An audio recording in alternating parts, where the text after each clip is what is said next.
Hey, it's Wendy. We are backstage here at Vinyl for an Alt 1057 show, an exclusive with the gentleman from I don't know how, but they found me.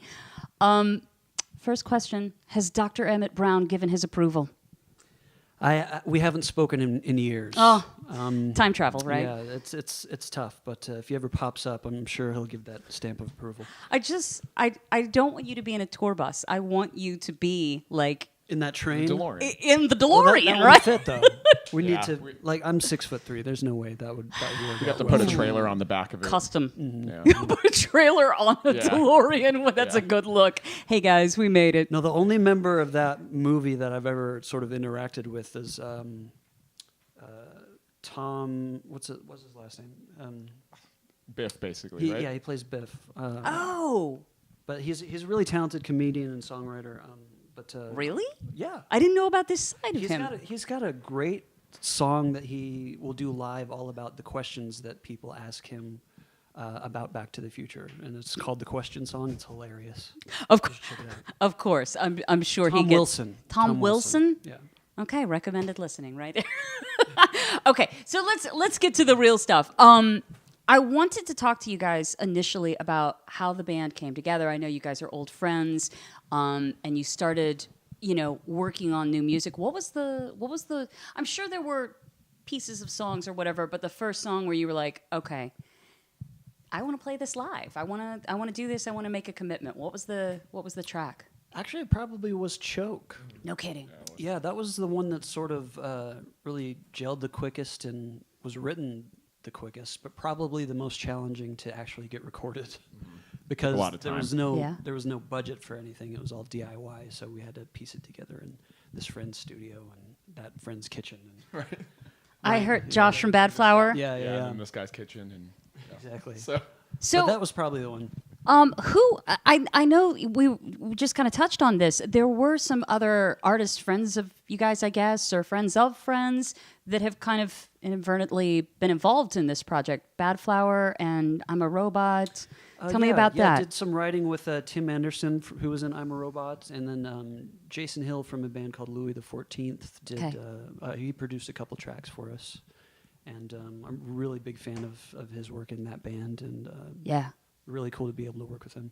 So is there, I'm assuming there's a full-length album to come behind the EP, right? No comment. Okay, that's... Officially. But unofficially, and you'll edit this part out, right? Just oh, sure. No, we're always collecting ideas because, that's something that we want to treat as a priority. But for the time being, we're, pretty busy with shows promoting the EP and stuff. Sure. Do you stick with the concept of the it's like a band from that kind of got lost in the shuffle kind of I mean, for the EP is supposed to be sort of an introduction to a full-length record, so that theme will carry over. But as time progresses, that story will evolve and it'll change because we never want to have to do the same thing twice. Right. And I was wondering, is that something that you guys are doing for 1981, or is that something that sticks with the band? Well, there's a plan and there's a story, and it's all going to be very fun to execute and roll out. But for now, it's sticking to the same plot. Okay, so, I'm cool with that. I wanted to talk to you guys about some of the videos. I love the way the videos. I have to ask, the lady playing piano on opening band, is that somebody's mom? She's adorable. Her name is Marilyn. Of course it is. And she was so talented. She came in the day before, I think, to start learning how to actually play it, which she didn't need to do. But she was an actually really talented pianist, so she sat down and listened to the song and learned to play it properly so that her pantomiming with the playback would fit and everything. So she was pro. And if we ever do like a live TV performance, I want her to be on the piano with us. It would be so cool. That would be perfect. Yeah, that would be great. What about some of these other ideas? Is this coming from you guys collectively? Are you getting treatments from the outside, if you will? No, we don't get creative input from anywhere outside of us. That was a big part of us going with Fearless Records, as they offered us 100% creative control, and I think that was the biggest priority for us. Yeah, that pretty makes important for an artist, Totally. I mean, it's not necessarily like the right or wrong way to do things, but it's just how we want to do things.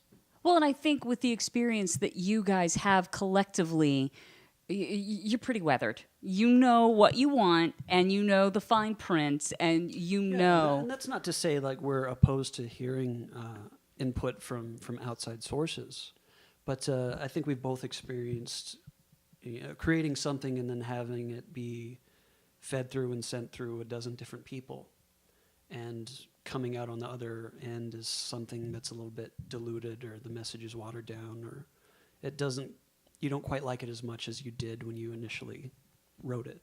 Right. And so that's kind of a hard thing to deal with as an artist. So cutting that aspect of it out made a lot of sense for us, and it feels really good to do it that way. Yeah.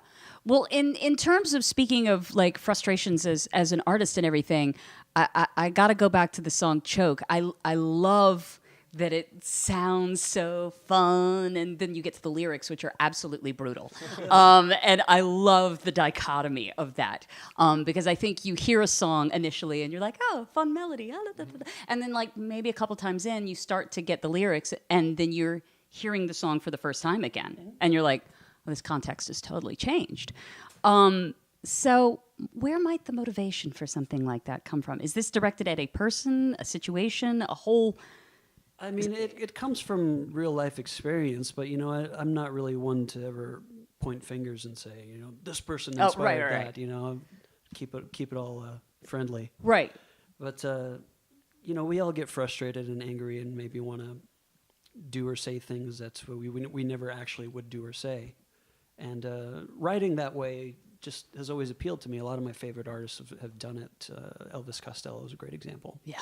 Writing songs like Radio, or Oliver's Army that sound like these really upbeat, poppy, lighthearted songs, but then the subject matter and what he's talking about is really heavy and dark, and same sort of thing. So. It's a, like you said, it's a very beautiful song, and then you get to the lyrics, and you're like, this is the saddest thing I've ever heard. Songs and music like that sort of challenge people is what I've always been interested in, and something that we're both interested in doing as a band too, is challenging people to listen the second time and the third time.